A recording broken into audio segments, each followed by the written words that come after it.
First service, I said there are moments where you don't realize that a thing is missing until you experience it. Like you didn't realize you were missing out on a thing until all of a sudden it's there, and you're like, oh, we were missing this. And first service, I experienced the same thing that I just experienced just now here during that last song.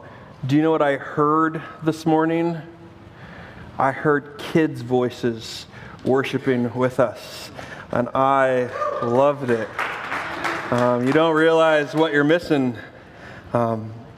It's good to be with you. If you have a Bible, I want to invite you to turn to the book of Matthew chapter 5. If you don't have a Bible and you would like one, simply raise your hand. We have some people who would love to bring you one this morning.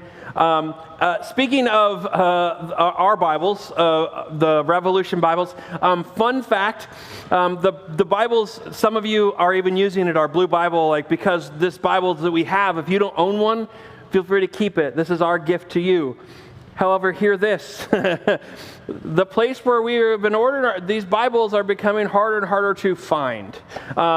And we have, at Revolution Church, have given away so many Bibles that it's just such a gift, and we will keep doing it. But because we had a hard time finding them, we ordered Bibles. We had to order different ones. I tell you that to say this. If you are somebody who you are navigating with the page numbers that are on the screen behind me, know that these are different. So if you grab a Bible today, these are the... Does this make sense? Is this clear as mud right now? Are we tracking? Also know that every Bible has a table of contents, if that's helpful in another way for you to be able to navigate where we are headed. But it's a new year, new Bibles, so that's exciting. Last week, we kicked off a series that will take us all the way until right before Easter. What if Jesus was serious? We're going to spend these next 12 weeks looking at the greatest sermon ever preached. Matthew chapters 5 through 7, also known as the Sermon on the Mount. And last week we kicked off looking at the beginning of Matthew chapter 5, what are called the Beatitudes or the blessings. And last week we began with an announcement that God is with you. God is on your side. Are we tracking? So let's keep going. Let's pick back up Matthew chapter 5, starting in verse 13. Jesus continues and he says, "You are the salt of the earth. But if the salt loses its saltiness, how can it be made salty again? It is no longer good for anything except to be thrown out and trampled underfoot."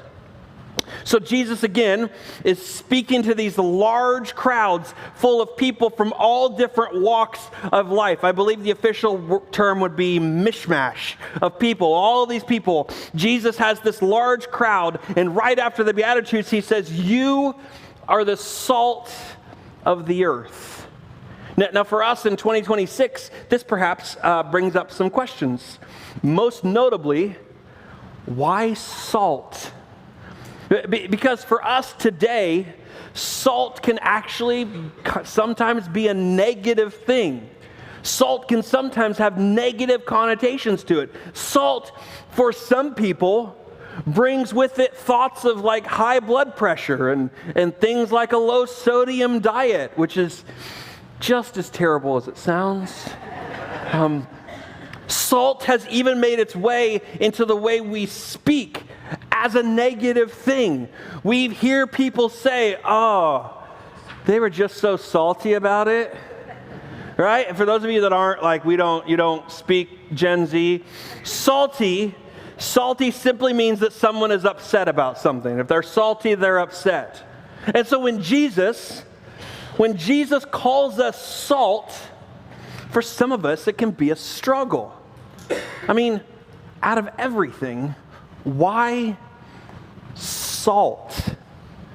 In 2002, author Mark Kurlansky wrote a fascinating book called Salt, A World History. And this 500-page book is all about salt. And the reality that salt has been a thing that for thousands and thousands and thousands of years, salt was a sought-after commodity. Wars used to be fought not over oil, but over salt. Salt actually used to be a form of payment that was more valuable than gold or silver. And salt, what's fascinating is that history has shown us that salt can be used for so many things. In the 1920s, the Diamond Crystal Salt Company in St. Clair, Michigan, published a little booklet called 101 Uses for Diamond Crystal Salt. And what's fascinating is that this list, it includes things like keeping colors bright on boiled vegetables, or making ice cream freeze, whipping cream rapidly, getting more heat out of boiled water, removing rust, cleaning bamboo furniture, sealing cracks, removing spots on clothes, putting out grease fires, making candles dripless, keeping cut flowers fresh, killing poison ivy, putting it in the Revolution parking lot in that one spot that the sun will never see. And salt can also be used to treat all kinds of ailments. Salt can be used to treat sprains. I don't know how. That was what the book said. Sore throats, earaches. What's really fascinating is that the modern salt industry argues that there are actually way more than 101 uses for salt. They suggest that the number is actually around 14,000 different uses for salt. Salt is valuable. And more than that, in the first century, when Jesus would have been speaking this sermon, not only was salt a seasoning, but salt was also a preservative. Now, I don't know if you're aware of this, but if you go to the store and you look at a container of salt, nowhere on this container will you find an expiration date. It's true. I've checked. There are some weird numbers at the bottom, but that's not an expiration date. Nowhere on a container of salt will you find this. In fact, for the past few months, because I knew that this series and this teaching was coming up, anytime I was at someone's house, I'd be like, hey, do you have any salt? And they'd be like, yeah, it's like right in front of you on the table. And I'm like, no. They're assuming like they thought their food was bland. I'm like, no. No, like the big container that the salt comes in. Like, do you have one of those? Because I want to see it. And most of the time they'd be like, no, weirdo, like leave. But salt doesn't have an expiration date. You know why? Because salt, again, is a preservative. Salt helps other things not to expire.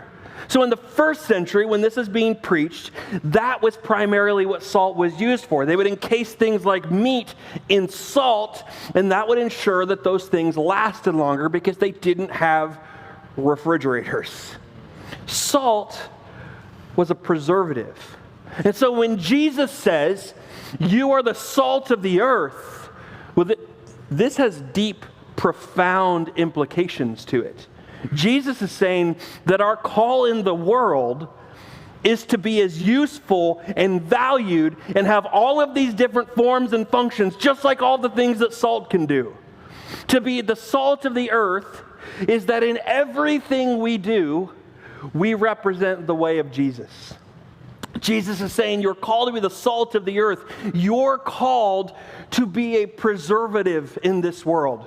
You are called to live in such a way that you look different from the world. The world is going to try to pull you in and play by its rules and its politics, its values of might makes right. But Jesus says, no, you are the salt of the earth. You are called to be a preservative. Jesus is about coming on the underside of power. Jesus is about serving, not ruling over. Jesus is about the least of these, the outcast, the poor in spirit. Jesus fights for the cause of the widow and the orphan and the immigrant. And he says, you're to be the salt of the earth. If you follow me, I want you to be a preservative. I want you to make sure that your community doesn't start to listen to the voices of the world. He says you are salt. Are we tracking? Then he keeps going like a good preacher. Verse 14, he says, you are the light of the world. A town built on a hill cannot be hidden. Neither do people light a lamp and put it under a bowl. Instead, they put it on its stand, and it gives light to everyone in the house. In the same way, let your light shine before others, that they may see your good deeds and glorify your Father in heaven. So again, after explaining to this large crowd that they are the salt of the earth, Jesus then says to this same crowd that they are the light of the world. Now, actually, just a few weeks ago on Pastor Steve's final sermon, he talked about being salt and light. And then he gifted my wife and I with this lamp, reminding us to be the light of the world. I don't think he knew that I would use it for an illustration 3 weeks later. Now, one of the themes that we see in the Bible over and over and over is the theme of light and darkness. The Bible begins in the book of Genesis with God speaking, and his speech bringing forth light. And flip a few books to the right to the book of John, chapter 1, and we get this. We're told that in him, so in Jesus was life, and that life was the light of mankind. The light shines in the darkness, and the darkness has not overcome it. Light and darkness. And then if you flip over to John chapter 8, verse 12, Jesus says, I am the light of the world. Whoever follows me will never walk in darkness, but will have the light of life. Light and darkness. Now, in order to understand the brilliance of what Jesus is saying here, I think it's really important that we know the definitions of light and darkness. And here's where this becomes tricky, because I'm a pastor. I love to read books on theology and how to better follow Jesus. I am not a scientist. And things like light and darkness, these are things and ideas and concepts where a scientific explanation would be really helpful. And what's really funny is that in the first service, Professor Mike Craig and his family attend that. And I said, you can ask Mike Craig, who was my college biology professor before I had to drop the class, that I am not a scientist. And I had to drop the class because I was clearly not a scientist. But here's the thing, church. I do happen to know a really gifted one. One of my oldest and closest friends is a scientist who works in Boston at a little school by the name of Harvard University. And when he is not a scientist at Harvard, he works part-time for NASA. So, you know, he and I, similar life paths. But more than that, this friend is also one of the people responsible for me coming to know Jesus. So if you're in this room and you're a teenager, never underestimate the influence that you can have on your friends. Don't be afraid to share Jesus with them, because that's what my friend did for me. And so a few weeks ago, I called him and told him about our What If Jesus Was Serious series, and that had this section on salt and light coming up. And I was like, dude, would you be willing to like hop on a Zoom and share a bit from a scientist perspective? And he laughed, and he's like, oh, last year our church went through the Sermon on the Mount, and my pastor made me do the same thing. And I was like, oh. So you got like and here's the thing, here's the deal. Just before we watch this, I want to give you just a warning. Here's what I need you to do. I need everyone to like sit up, pay attention, and also be warned. My friend is a scientist, and it's a lot. Like the dude can't say his name in under 5 minutes. So trying to get him to like just answer my questions succinctly, you'll figure it out. Here's a clip of my Zoom conversation with Dr. John Zuhon. So my name is John Zuhon. First, and probably most relevant for you all, I'm a good friend of Zach's from back in the day in good old Central Illinois. Currently, I'm an astronomer with the Center for Astrophysics, Harvard and Smithsonian. up in Cambridge, Massachusetts. I work for the Chandra X-ray Observatory, which is NASA's flagship mission for X-ray astronomy, and I do research. I have a bachelor's in physics from the University of Illinois and a PhD in astronomy from the University of Chicago. Excellent. So you are a doctor of astronomy, to astrophysics. Yeah. Mhm. Fantastic. So you know a thing or two about science. I hope so, at least. Can you do me a favor and can you give me from a scientific perspective, give me the definition of light? Okay, so we're all familiar with light, and it's an essential part of our lives, right? And we're also all familiar, I think, with electricity. I'm looking at Zach's house. I see electricity on. There's electricity on this hotel room, and that powers everything. And we're also familiar with magnetism. It's something we become familiar with as kids first, I think, where somebody hands you a magnet and says, "Hey, watch this," and it sticks to the fridge, or you have letters or something. Well, electricity and magnetism are part of a single force. It's called, not surprisingly, electromagnetism. And light is just a wave of electromagnetism. So we believe that electromagnetism has something we call a field. So there's a field that fills space, basically. And if you wiggle that field, in the case of electromagnetism, if you drive a current or if you wave a magnet around, if you wiggle that field, you can actually produce waves of electromagnetism, which is just what we mean by light. Great. So on the opposite side of that, how would you define darkness? Yeah, so I mean, at least from a scientific point of view, um, darkness is kind of the absence of light. Um, it's not necessarily the absence of electromagnetism or even the field. It's just that it's in a very low energy state. Okay. You have to excite it. You have to have something as big as the sun, for example, to produce as much light as it does, uh, in the otherwise relative blackness of space, right? So darkness is just kind of like, the absence of this light, the absence of these, waves that are, carrying energy and information from one place to another. Wonderful. So darkness in a scientific definition of darkness would simply be the absence of light. Yeah, it can get more complicated than that, but is it just a basic, simple definition? That's a pretty good one, I'd say.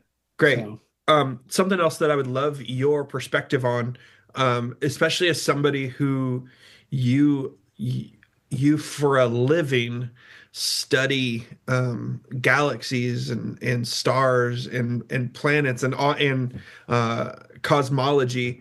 When we look at the moon, we acknowledge that on nights when we say there's a full moon, that there's a lot of light coming off the moon. We even have nights of full moons where you almost don't need any other light. The moon is so bright that you can see perfectly fine.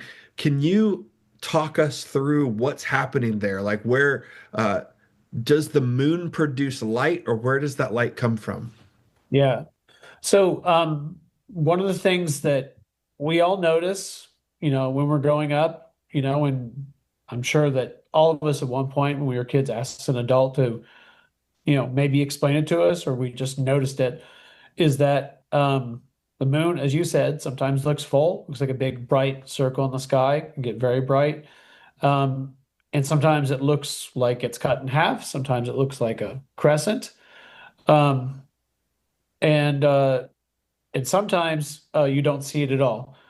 And now sometimes that's because it's below the horizon, but other times it's actually because it's just not lit up at all. Um, And it's been known since ancient times that the reason for this is that the moon is going around the earth, and when the moon gets between the earth and the sun, well, let me back up for just a second. The other thing, the phases that I'm talking about, okay, like the full, the half, the crescent, and then the fully dark phase. That was what proved to ancient people that the moon doesn't give off its own light; it just reflects the light from the sun. And so when you have a full moon, it means that the sun is, the earth is between the moon and the sun, not directly between it, because then we get a lunar eclipse. But you can see that you can see the full side of the moon that is being lit up by the sun. Thank you. John, I really appreciate you taking some time and being able to hop on a Zoom call all the way in Arizona, working and say, yeah, I can do this for you and for Revolution Church. So it's good to see you. It's good to talk with you. That's one of my oldest and dearest and closest friends, and you should see the blooper reel. Because most of the blooper reel was me going, wait, stop, dumber. Nope, I still don't understand what stop. And it made me think of that, like there's a scene in the show The Office where Michael's like, explain it to me like I'm two. Like that's how I felt. I'm like, no, I still don't. But and I again, that man is one of my dearest and best friends, and he can't tell you his name in 5 minutes. So that was the short version of that. But there's some things that I want to point out from my friend Dr. Zuhon's comments. First, darkness by definition isn't a thing. It by definition is the lack of a thing. Darkness by definition is simply the lack of the presence of light. So, when we worry about the spiritual darkness that sometimes we feel in the world, the truth is that we can learn a lot from actual darkness. Those moments when we feel or experience or sense or see that spiritual darkness, the reality is that all it is it's the absence of the presence of light. The reality is that darkness has no power. And I need us to understand that. Darkness doesn't have any power. Are we tracking? Next, in order for light to be light, it needs to be, as my friend John said, it needs to be excited, it needs to be activated. It needs to do something. So when Jesus says you are the light of the world, in the same way that love is expressed as an action, light, in order for light to be light, it must be activated, it must be excited, it must be moving. Now, when we look at John 8, in this passage where Jesus says that he is the light of the world, and then in Matthew 5, in the Sermon on the Mount, he tells this large crowd full of all kinds of people that they are the light of the world. When you look at these two things side by side, you can end up asking yourself, well, how can both of these things be true? If Jesus is the light of the world, then by definition, we can't also be the light of the world. Well, here, I think we can learn a lot by how my friend John explained the moon. The moon itself isn't a light source. It simply reflects the source. When Jesus tells us that we are the light of the world, in the same way that the moon reflects the light of the sun, you and I are called to reflect the light of the sun. Are we tracking? S-O-N, if you were tricky on that. The call of Christians is to be light reflectors. Light reflectors. On several occasions, my wife Suzanne and I have been driving somewhere, and Suzanne is in the passenger seat, and her cell phone is sitting face up on like her lap. And there have been times where the light the sunlight will shine through the window and hit her phone just right, and it pops up and blinds me in the face. Has anybody ever had this happen to them? And all of a sudden, you are angry at your co-passenger and they don't know why. Like, they didn't do anything. And so I'll be driving and I will just like aggressively take her phone and flip it over. She'll be like, what? I was like, you about killed us. Just with where you decided to put, and I'm trying to like blame it on, so it's not her fault. But we've all experienced the power of reflected light. Or those moments, usually growing up, those moments when you realized if you wear a wristwatch and you find just the right angle of light in the room, you can move a reflection of light on somebody. How many of you know exactly what I'm talking about there? And if you've ever been a middle school boy, you're like, I bet I can hit him in the face. Bet I can get him right in the eye while they're trying to teach this class, right? I can't be the only one that was like that level of awesome. Reflected light can be a powerful thing. Jesus tells us, he says, you're the light of the world. You are light reflectors. In this passage, in this greatest sermon ever preached, Jesus says, you are salt. You are light. Now notice that Jesus doesn't say, you will become light. You will become salt. No. He says we are salt, we are light right now in this moment. In all of our brokenness and our failure and all of the ways that we mess it up, Jesus essentially says right now, we're it. We're salt, we're light, we're the plan. Like right now, it's us. We're salt and light. And notice something else in the statement made by Jesus. These are identity statements. Now, as parents, Suzanne and I are really intentional with our kids about actions and choices and identity statements. Currently, our middle daughter, Karis, is learning to drive. She has her driver's permit because you folks in Kansas are insane and think that 14 is an okay age to start that. And so my wife, Suzanne, and I, we take turns practicing with her. And we feel pretty good about this because we've already done this with one driver. Like our oldest son is 17. He's a pretty decent driver. And so we're like, we have a pretty good track record with training drivers thus far. But we know what every other parent knows, and that's like just because you've raised this kid doesn't mean you've raised this kid, and they're all different. But we still feel pretty good. Like Isaac knows we taught him to drive. However, we did discover that we neglected to teach him how to drive your car to a gas station and fill it up with gas. A quick disclaimer before I share the story. My son Isaac, because he's probably the coolest 17-year-old I know, gave me full permission to tell you this story.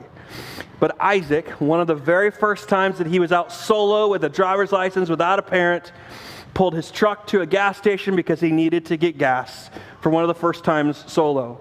So he pulls up to the pump, he gets out, all he has is cash, so he realizes he has to go inside and prepay. So he prepays for $40 in gas. He then comes back out to the pump. He picks up the nozzle, selects his grade of fuel, turns around, realizes he has yet to open his gas cap, and his hands are full. So he turns back around, puts the pump back on its dock, then turns around and opens his gas cap, turns around and realizes that the pump has now reset. So he paid $40 and has pumped no gas. He looks at the pump, he looks at his truck, he looks at the pump. He then gets back in his truck and drives away. I'm just frustrated even retelling the story. I wouldn't know this story if a friend of ours hadn't also been at the gas station and watched this whole thing happen. Actually, it's Pastor Terry Turner from Freedom Chapel. Dear friend of mine, I get this call from Terry. He's like, dude, I've never seen anybody pay for gas and then not pump it before. And I'm like, what are you talking about? So he tells me what he's watched Isaac do, and I'm like, I gotta go. So I call Isaac. Dude, did you just buy gas and then not put it in your truck? So he like explains to me everything that happened, and I'm like, go back to the gas station. I was like, you have the receipt. No, it blew away in the wind. I was like, what's your plan, buddy? And he's like, it's only $40. I'll just go somewhere else. And I am livid. I am so frustrated. Isaac, go back. I'm like trying not to yell because like he's embarrassed by the whole thing. Like his like confidence is shot. It doesn't help that you have dad freak. I'm like, do I need to drive over there and teach you how? Like I'm so frustrated. Now, as Henny did, just so you know how the story ends, he managed to go back inside, and the lady working the gas station watched the whole thing. She's like, I know who you are, bud. Why don't you try it again? So he got it done. As frustrated as I was with Isaac, there is a difference. There is a difference in me saying, Isaac, you are so dumb. Why would you leave without getting gas? There's a difference between saying that and Isaac, leaving without getting gas was a really dumb thing to do. One of those is an identity statement. You're dumb. One is an action. You did a dumb thing. My wife and I work hard as parents to speak truth and love into our kids' identity, and at the same time, helping them to acknowledge that from time to time they do unwise things. Actions and identity are different. And that's the same with how God views you revealed to us in the scriptures. In the very beginning of the Bible, when God creates people, he declares them good. That is an identity statement. He even says that we are created in the image of God. That is an identity statement. Your identity is that you were created good and you were created in the image of God. That is your identity. However, from time to time, we miss the mark. We mess up. We sin. We do things that go against God and how he created us to be. One of those are actions, and the other is identity. Are you with me? Are we tracking? And Jesus, in the Sermon on the Mount, when he talks about salt and light, gives us two identity statements. You are salt. You are light. Revolution, what if Jesus was serious? What if he really believes in us? What if he believes in us to be salt and light in the world? Followers of Jesus are the salt of the earth. Think again, I gave you a whole list of all of the ways that you can use salt. In a similar way, Jesus says you're the salt of the earth. You want to know what it looks like to care for the least and the lost? Call the Christians, they'll show you. You want to know how to handle conflict well? Call the Christians. You want to see what a marriage is supposed to look like? Call the Christians. You want to understand generosity and financial wisdom? Call the Christians. You want to know how to better care for creation? Call the Christians. Now, let's be honest. Even as you heard me go through that list, unfortunately, for a lot of us, there is this reality where sometimes followers of Jesus don't act very much like the Jesus they claim to follow. Even in the past few weeks, as you've scrolled the news, there can be this low-grade depression and grief, and these voices who claim to speak for Jesus that don't sound anything like Jesus. And if you're like me, you have these moments where you're doom scrolling and you think, how? How did the best news ever, how did Christianity ever get turned into any of this? Oh, Jesus, help us. You hear this list that I read, and you're like, listen, Pastor Zach, there's some Christians, and those are the last people that I would call to help fix any of that brokenness. But church, it's not the way it should be. If Jesus was serious, then he was serious that we are called to look different. We don't play by the systems of the world. Our identity is different.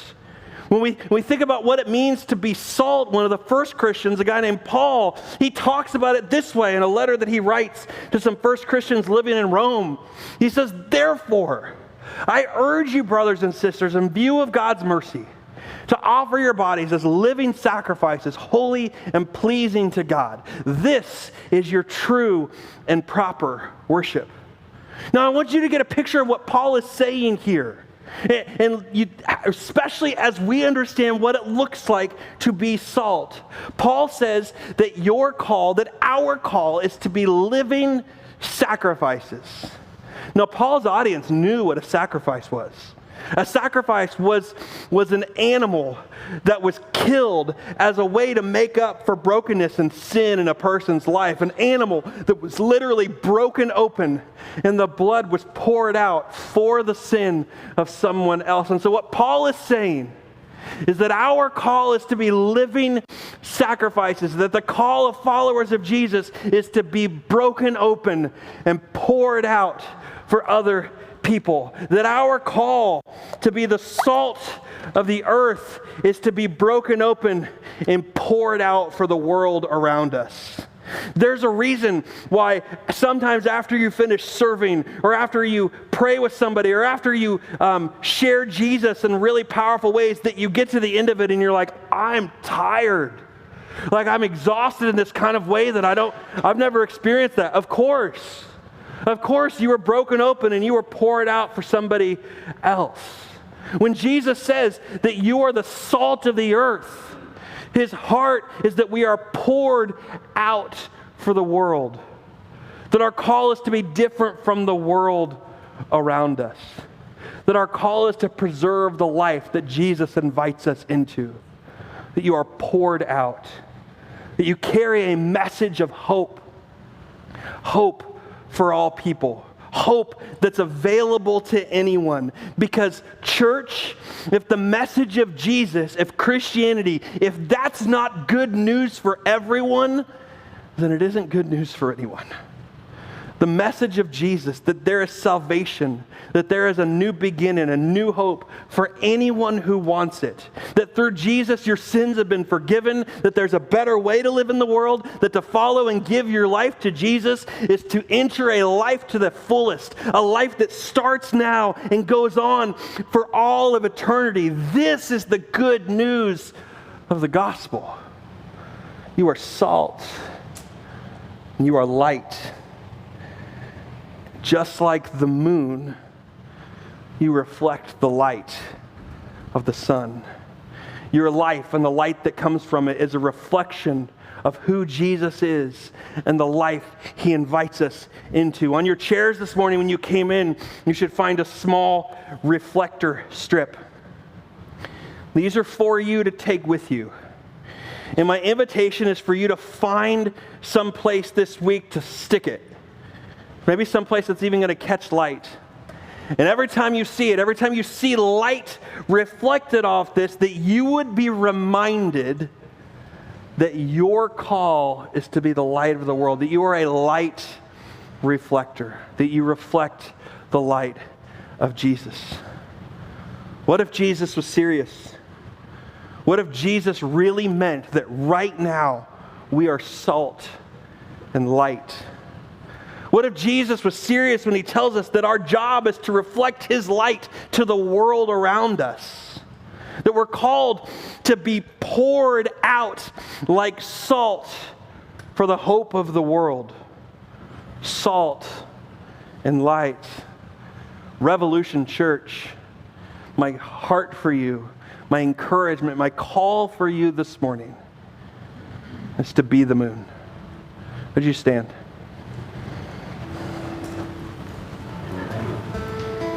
So God, as we close this time, I pray that those words would be true for us. That you would teach us what it looks like to reflect your light, to be poured out for the hope of the world. God, that we would learn what it means to be light reflectors. Father, that just like the moon reflects the light of the sun, that we would reflect the light of Jesus. That's our heart. That's our prayer. I pray this in Jesus' name. Amen.